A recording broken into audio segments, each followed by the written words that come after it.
Aux 50 millions de dollars, une somme qui ailleurs évoquerait la prospérité. Mais au Burkina Faso, elle résonne comme une provocation. Ibrahim Traoré, président du pays, a choisi de refuser cette aide étrangère, préférant la souveraineté à la dépendance. Mais pourquoi un pays affamé choisirait-il de se priver d'une telle manne? Parce que, au-delà de la nourriture, il y a la dignité. Ibrahim Traoré l'a compris, ce n'est pas seulement de la nourriture qu'il faut, mais de la liberté. Lorsque Ibrahim Traoré a pris la décision radicale de rejeter les 450 millions de dollars d'aide étrangère, il savait que ce choix aurait des conséquences énormes. Mais pour lui, la question n'était pas de savoir si le Burkina Faso avait besoin de cette aide, mais de savoir si un pays doit sacrifier sa dignité pour survivre. Le geste de Traoré allait bien au-delà de l'économie. Il était un message clair à la communauté internationale. La souveraineté et l'indépendance ne peuvent être négociées. Refuser cette aide n'était pas une insulte à ceux qui l'offraient, mais un appel à une nouvelle forme de coopération basée sur l'égalité et le respect. Traoré a compris que la dépendance économique ne mène qu'à la soumission politique.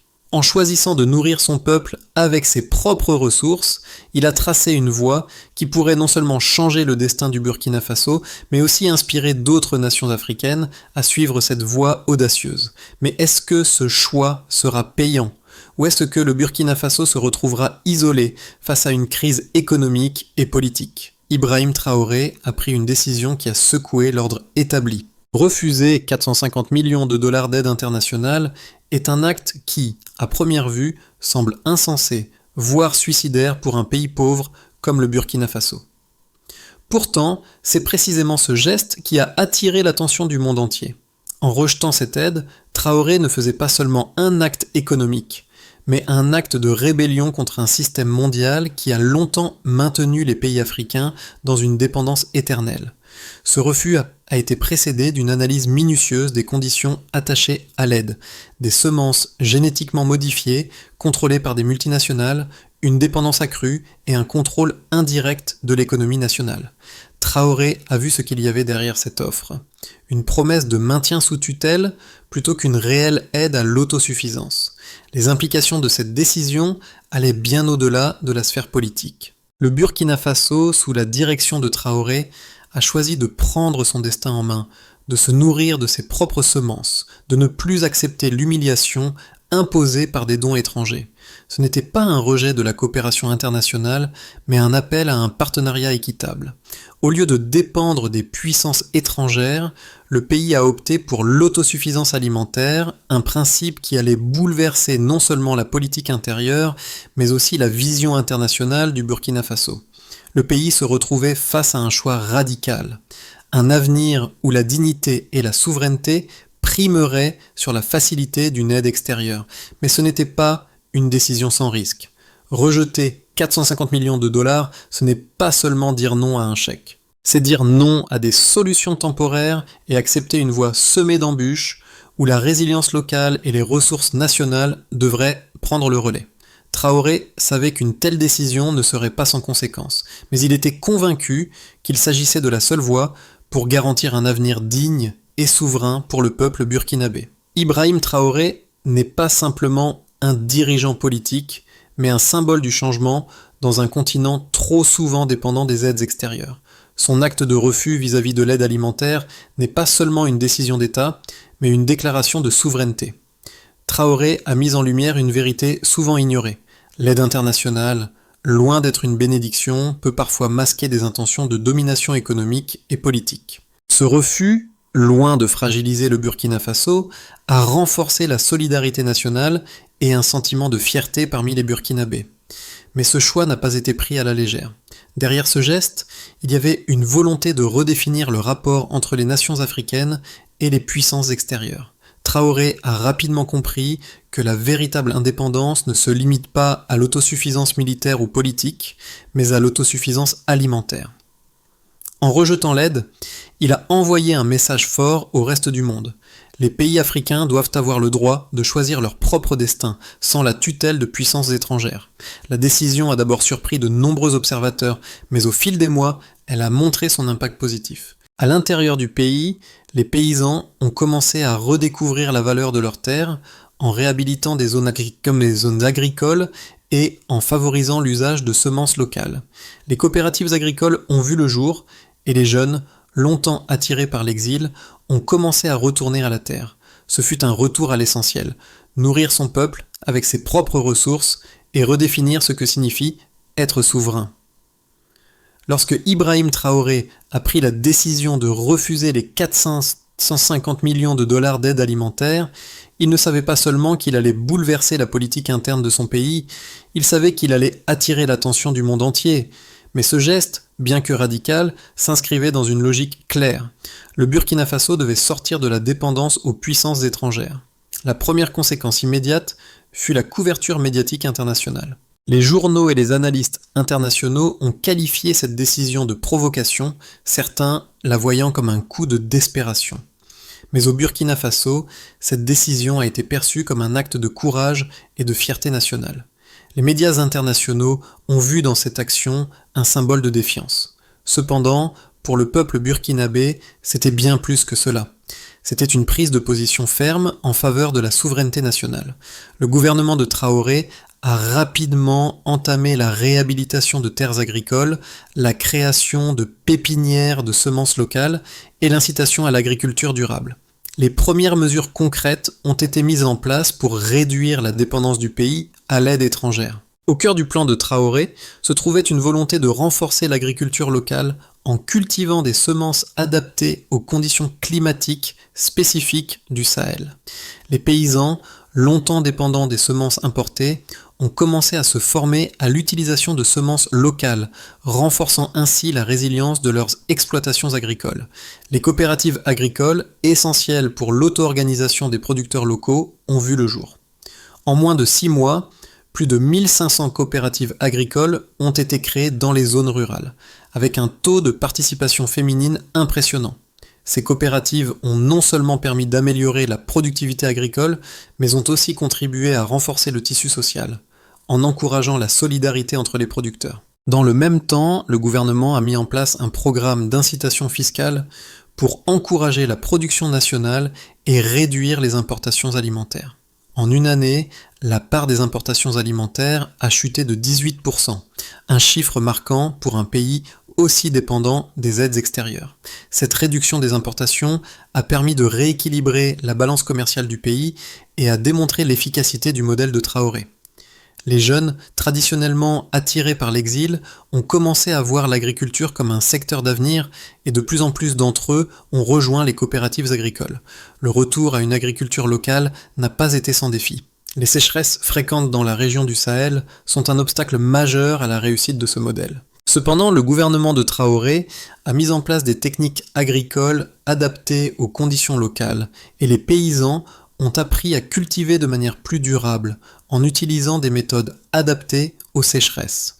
Les coopératives agricoles ont commencé à jouer un rôle central dans la gestion des ressources naturelles en promouvant des pratiques agricoles respectueuses de l'environnement. Les résultats quantitatifs de la politique de souveraineté alimentaire sont rapidement devenus visibles. La production locale a augmenté, les rendements se sont améliorés et de nouvelles pratiques agricoles ont été adoptées par les paysans. Le Burkina Faso, autrefois un pays dépendant des aides étrangères, est en train de prendre un virage audacieux vers l'autosuffisance alimentaire avec l'espoir de pouvoir nourrir sa population de manière autonome dans un avenir proche. La décision d'Ibrahim Traoré de rejeter l'aide alimentaire étrangère a rapidement produit des résultats quantifiables, prouvant que l'autosuffisance alimentaire n'était pas simplement un idéal, mais une réalité en devenir. Les premières statistiques recueillies par le ministère de l'Agriculture du Burkina Faso témoignent de l'efficacité des réformes mises en place. En moins de 2 ans, plus de 200 000 hectares de terres agricoles ont été réhabilités pour soutenir la production locale. Une initiative majeure pour renforcer la capacité de production du pays. Ces terres ont été adaptées pour cultiver des semences locales adaptées aux conditions climatiques du Sahel, réduisant ainsi la dépendance aux semences génétiquement modifiées importées. Les pépinières locales, créées pour fournir des semences adaptées au climat, ont joué un rôle crucial. Plus de 70% des semences utilisées par les agriculteurs burkinabés proviennent désormais de ces pépinières. Ce succès à renforcer la résilience de l'agriculture locale face aux défis climatiques, en particulier les sécheresses qui affectent régulièrement la région. Les paysans ont progressivement abandonné les semences importées, souvent coûteuses et moins adaptées aux spécificités locales, au profit de solutions locales plus durables et plus économiques. Un autre indicateur clé de la réussite de cette politique est l'augmentation du nombre de coopératives agricoles. En un an, plus de 1500 coopératives ont été créées à travers le pays, favorisant l'organisation des producteurs et leur permettant d'avoir un meilleur accès au financement et aux formations agricoles. Ce soutien institutionnel a permis de renforcer les capacités des agriculteurs locaux, en particulier dans les zones rurales où l'accès aux ressources était limité. Les femmes ont également joué un rôle central dans cette transformation. Plus de 40% des membres des nouvelles coopératives étaient des femmes, un chiffre qui montre non seulement l'impact positif de la politique de Traoré sur l'autonomisation des femmes, mais aussi la contribution essentielle des femmes à l'essor du secteur agricole. L'inclusion des femmes dans les coopératives a renforcé leur indépendance économique et sociale tout en contribuant à améliorer la sécurité alimentaire des communautés locales. Enfin, les données économiques montrent une réduction significative des importations alimentaires. En l'espace de 12 mois, la part des importations alimentaires a diminué de 18%, une baisse importante qui a contribué à un rééquilibrage de la balance commerciale du pays. La politique de soutien à l'agriculture locale, combinée à une meilleure organisation des producteurs, a permis de réduire cette dépendance et de stimuler la production intérieure. En termes de sécurité alimentaire, les résultats sont également prometteurs. L'indice de sécurité alimentaire du pays, mesuré par des experts internationaux, a montré une amélioration notable, passant de 4,2 à 3,5 sur une échelle de 10. Cette amélioration indique non seulement une meilleure disponibilité des produits alimentaires, mais aussi un accès élargi aux ressources agricoles. Bien que le pays fasse encore face à des défis, notamment liés aux conditions climatiques, ces chiffres indiquent une trajectoire positive vers une plus grande indépendance alimentaire. En résumé, les résultats mesurables de la politique de souveraineté alimentaire du Burkina Faso montrent que le pays a fait des progrès considérables. La réhabilitation des terres, la création de pépinières locales et l'augmentation du nombre de coopératives agricoles ont permis de renforcer la production alimentaire locale, réduisant ainsi la dépendance aux importations et offrant des solutions durables aux défis de sécurité alimentaire. La décision d'Ibrahim Traoré de refuser l'aide étrangère n'a pas été sans ses détracteurs.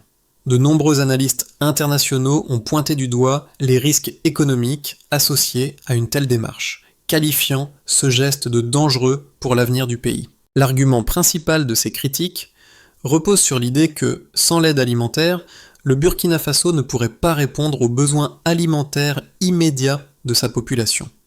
Ils affirment que la dépendance aux importations alimentaires était une réalité incontournable pour un pays aussi vulnérable économiquement, et que rejeter une telle somme aurait des conséquences désastreuses, tant sur le plan économique que diplomatique.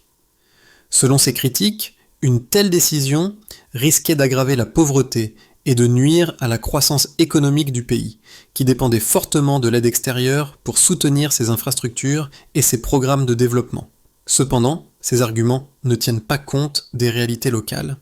Traoré, dans sa vision, n'a pas seulement rejeté l'aide, mais a opté pour une stratégie de long terme axée sur la souveraineté alimentaire. Contrairement à ses détracteurs, il a compris que l'autosuffisance alimentaire, bien que difficile à atteindre immédiatement, offrirait à long terme une résilience beaucoup plus grande face aux crises mondiales.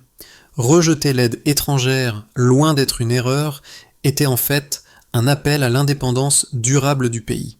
Le Burkina Faso, sous la direction de Traoré, a choisi de ne pas dépendre d'une aide qui, bien que généreuse, maintenait le pays dans une position subordonnée. En investissant dans l'agriculture locale, le pays n'a pas seulement cherché à réduire sa dépendance alimentaire, mais aussi à renforcer son indépendance économique et sa souveraineté politique. De plus, l'argument selon lequel le pays serait isolé sur la scène internationale en raison de ce refus semble exagéré. L'isolement ne découle pas nécessairement du rejet de l'aide, mais de la volonté de maintenir un partenariat respectueux et équilibré avec les puissances étrangères. Traoré a clairement indiqué que son rejet de l'aide ne signifiait pas un rejet de la coopération internationale. Au contraire, Il appelait à un modèle de partenariat plus juste et plus respectueux de la dignité des nations africaines. Le Burkina Faso, en prenant ce risque, envoyait un message fort à la communauté internationale. Le véritable développement ne passe pas par la dépendance, mais par l'autonomie. Les résultats de cette politique, bien qu'encore jeune, commencent à prouver que la voie choisie par Traoré est viable. Non seulement les terres ont été réhabilitées et la production agricole a augmenté, mais le pays a également vu une réduction significative de sa dépendance aux importations alimentaires. Traoré a su anticiper les bénéfices à long terme d'une telle approche qui s'avère déjà bénéfique sur le plan économique, social et environnemental. Alors que les critiques soulignent les risques immédiats, l'approche de Traoré montre que le véritable défi réside dans la capacité d'un pays à se libérer des chaînes de la dépendance pour se tourner vers l'avenir avec confiance et autonomie. La décision d'Ibrahim Traoré a redéfini la notion même de souveraineté. Ce n'était pas seulement un acte politique, mais une révolution silencieuse, un retour aux racines, à la terre. La souveraineté n'est pas une option, c'est une nécessité, a-t-il affirmé. En rejetant 450 millions de dollars d'aide étrangère, Traoré a mis en lumière une vérité trop souvent ignorée. La véritable indépendance passe par l'autosuffisance, notamment alimentaire. Mais les questions persistent. Est-ce que le Burkina Faso pourra maintenir ce cap face aux défis environnementaux et économiques ? Est-ce que cette voie audacieuse, malgré ses premiers succès, pourra se maintenir à long terme ? L'impact de cette décision est déjà visible dans les campagnes burkinabées. Les paysans, auparavant dépendants des aides, ont commencé à réhabiliter leurs terres, cultiver des semences locales et investir dans des techniques agricoles durables. Le pays, qui était une proie facile pour les aides alimentaires, commence à se redresser grâce à son propre potentiel. Cependant, les défis demeurent. Les sécheresses, les changements climatiques et l'incertitude économique continuent de peser sur les épaules des agriculteurs.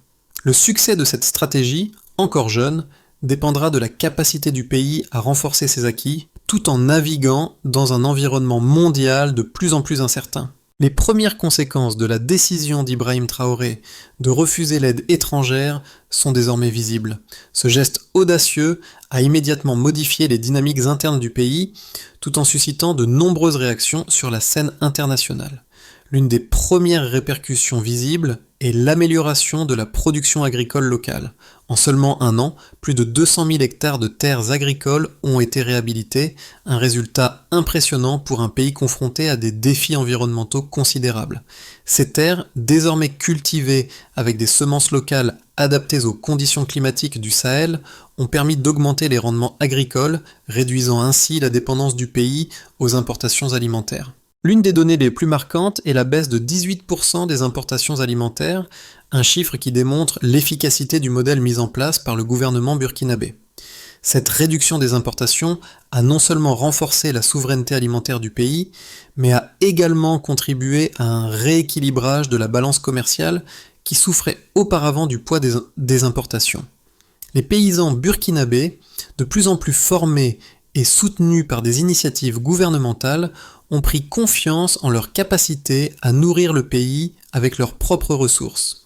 En parallèle, des pépinières locales ont vu le jour pour fournir des semences adaptées, réduisant ainsi la dépendance aux semences génétiquement modifiées, importées, souvent soumises à des conditions de marché fluctuantes. Les coopératives agricoles, qui ont joué un rôle central dans la mise en œuvre de la politique de souveraineté alimentaire, ont également connu une croissance significative. En moins de 6 mois, plus de 1500 coopératives ont été créées, principalement dans les zones rurales. Ce modèle de coopération a permis de renforcer la solidarité entre les agriculteurs et de favoriser une meilleure organisation de la production. Il a également facilité l'accès à des financements et à des ressources pour améliorer les rendements agricoles, et ce, de manière durable. De plus, la participation des femmes dans ces coopératives a été notable, avec plus de 40% des membres étant des femmes. Cette inclusion a permis d'améliorer leur autonomie économique, tout en renforçant la sécurité alimentaire dans les foyers. Les résultats socio-économiques sont également impressionnants. En l'espace d'un an, le revenu des producteurs agricoles dans les zones pilotes a augmenté de 12%, une hausse significative qui montre l'efficacité de la politique de soutien à l'agriculture locale. L'accès à la terre, à la formation et à des subventions ciblées a permis aux jeunes, autrefois attirés par l'exil, de se réengager dans le secteur agricole. Le pays, loin d'être isolé, a également commencé à inspirer ses voisins. Des pays comme le Mali et le Niger ont observé de près les résultats de la politique de Traoré, et certains envisagent de suivre une voie similaire pour renforcer leur propre souveraineté alimentaire. Cependant, malgré ces succès, des défis demeurent. Les conditions climatiques restent un obstacle majeur, notamment les sécheresses récurrentes qui affectent la région. La résilience du pays face à ces défis sera déterminante pour l'avenir de cette politique. Mais même face à ces incertitudes, la trajectoire du Burkina Faso semble claire. Le pays avance sur le chemin de l'indépendance alimentaire avec un modèle qui privilégie la durabilité, l'autosuffisance et la coopération locale. À l'horizon des 6 à 12 prochains mois, plusieurs scénarios se dessinent pour le Burkina Faso, chacun avec ses opportunités et ses risques. Le premier scénario, celui de la continuité de la politique de souveraineté alimentaire, semble le plus prometteur. Si le pays poursuit sur cette voie, en réinvestissant dans l'agriculture locale et en soutenant les coopératives rurales, il pourrait atteindre une autosuffisance alimentaire partielle d'ici 1 an. Cette trajectoire viserait à maintenir les investissements dans les infrastructures agricoles, tout en poursuivant la réhabilitation des terres et le renforcement des pratiques agricoles durables. La réduction des importations alimentaires pourrait se poursuivre, et les paysans, notamment les jeunes, pourraient voir une stabilité accrue grâce à une agriculture plus résiliente aux chocs externes. Cependant, ce scénario dépendra fortement de la gestion des ressources naturelles, notamment de l'eau, et des innovations face aux sécheresses, qui restent un défi majeur pour le pays. Le second scénario est celui de l'horizon optimiste, où les résultats de la politique de souveraineté alimentaire du Burkina Faso dépassent les attentes initiales. Ce scénario prévoit une coopération accrue avec les pays voisins, notamment le Mali et le Niger, qui pourraient adopter des stratégies similaires. Cette dynamique régionale permettrait de créer une coalition d'indépendance alimentaire, renforçant ainsi la résilience de l'ensemble de la région du Sahel face aux crises économiques et climatiques. Une telle coalition régionale pourrait favoriser l'échange de semences locales, de savoir-faire agricole et de technologies adaptées au climat, tout en réduisant les pressions externes. Cependant, un tel scénario nécessite une forte coopération politique et des investissements à long terme, ce qui reste un défi pour les gouvernements africains. Il pourrait aussi se heurter à des résistances politiques internes et à la difficulté de coordonner des politiques agricoles sur plusieurs pays. Le troisième scénario, celui du pire cas, envisage une situation où les défis climatiques, notamment les sécheresses et l'isolement diplomatique, s'aggravent. Si les rendements agricoles continuent de stagner malgré les efforts pour réhabiliter les terres, et si les relations internationales se détériorent, le pays pourrait être confronté à des pénuries alimentaires et à des tensions sociales. Ce scénario risquerait de remettre en question la viabilité de la politique de souveraineté alimentaire et pourrait augmenter les critiques internationales concernant le refus de l'aide. Cependant, même dans ce contexte, la position de Traoré reste claire. La souveraineté, même au prix du risque, demeure la seule voie pour garantir un avenir libre et digne. Chacun de ces scénarios comporte des risques et des opportunités, mais ils montrent également qu'il existe des choix clairs pour l'avenir du Burkina Faso. Le pays est à un tournant, et son avenir dépendra de sa capacité à naviguer entre ces différentes trajectoires. La voie de la souveraineté alimentaire, bien qu'encore fragile, représente une option viable pour sortir de la dépendance et se diriger vers un avenir plus autonome. La décision audacieuse d'Ibrahim Traoré et les changements qu'elle a engendrés ne concernent pas seulement le Burkina Faso, mais résonnent bien au-delà de ses frontières. Dans un monde où les pays du Sud sont souvent contraints à accepter des aides conditionnées, le geste de Traoré ouvre un débat mondial sur la véritable indépendance et sur les moyens de se libérer de la dépendance étrangère. Le Burkina Faso, petit pays du Sahel, montre qu'il est possible de repenser le développement en privilégiant l'autosuffisance et la dignité, même face aux grandes puissances. Ce modèle de souveraineté alimentaire a des implications profondes pour d'autres nations africaines. Le Mali, le Niger et d'autres pays voisins observent attentivement l'évolution de la situation au Burkina Faso, certains envisageant de suivre cette voie audacieuse. Mais cette démarche soulève également des questions essentielles pour tous. Quel est le prix réel de la souveraineté ? Quel sacrifice un pays doit-il être prêt à faire pour garantir sa liberté, sa dignité et son indépendance ? Pour les jeunes générations d'Afrique, qui sont souvent poussées à l'exil par l'absence d'opportunités locales, l'agriculture pourrait devenir une alternative viable. Le retour à la terre, symbolisé par le succès croissant des coopératives agricoles, n'est plus perçu comme une activité rétrograde, mais comme un vecteur de prospérité. Si des pays comme le Burkina Faso peuvent réussir, pourquoi pas d'autres ? Cette perspective renouvelle l'espoir d'un développement durable qui ne dépend pas des aléas des aides internationales, mais de la solidarité locale et de l'investissement dans les ressources propres. Les jeunes, particulièrement ceux des zones rurales, sont désormais au cœur du projet de transformation du pays. Ce mouvement vers une autosuffisance alimentaire pourrait bien être la clé pour leur redonner confiance dans l'avenir et leur offrir un avenir plus sûr et plus digne, loin de la dépendance et de l'exil. La transition vers une autosuffisance alimentaire durable au Burkina Faso nécessite une série d'étapes stratégiques pour garantir que la souveraineté alimentaire devienne une réalité stable et pérenne. Le premier pas vers cette transformation a été de réhabiliter les terres agricoles et d'encourager les paysans à adopter des semences locales adaptées aux conditions climatiques du Sahel. Mais pour aller plus loin, 3 étapes clés doivent être mises en place dans les mois à venir. Premièrement, la formation continue des agriculteurs est essentielle. Cela inclut l'introduction de pratiques agricoles résilientes face aux sécheresses, l'usage d'irrigation raisonnée et l'adoption de technologies durables.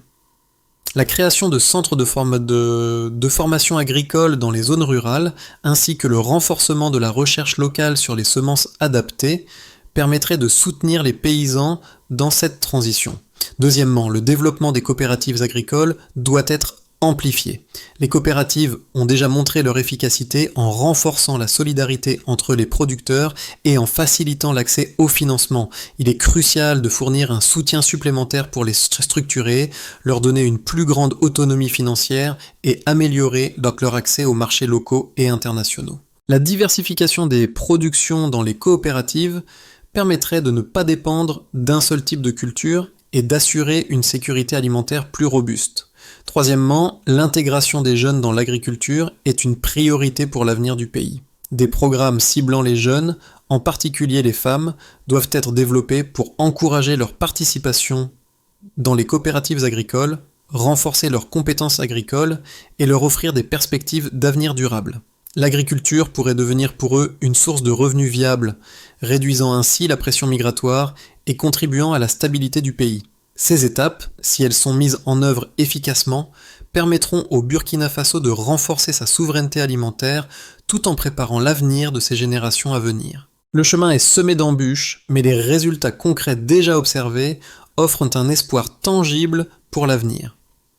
Ibrahim Traoré, debout dans les champs réhabilités de Koudou, regarde la terre fertile qui s'étend devant lui. Ce même sol qu'il avait juré de défendre contre l'influence étrangère est aujourd'hui un symbole de la résilience et de la dignité retrouvée du peuple burkinabé. Le rejet de l'aide étrangère n'était pas simplement un acte politique, c'était un acte de foi en l'avenir du pays, une déclaration de souveraineté sur la terre, sur les ressources et surtout sur l'avenir du peuple. En observant les paysans récolter le fruit de leurs efforts, Traoré sait que ce n'est pas juste un retour à la terre, mais un retour à soi-même. Le Burkina Faso, autrefois vulnérable aux crises alimentaires et à la dépendance extérieure, a pris en main son destin.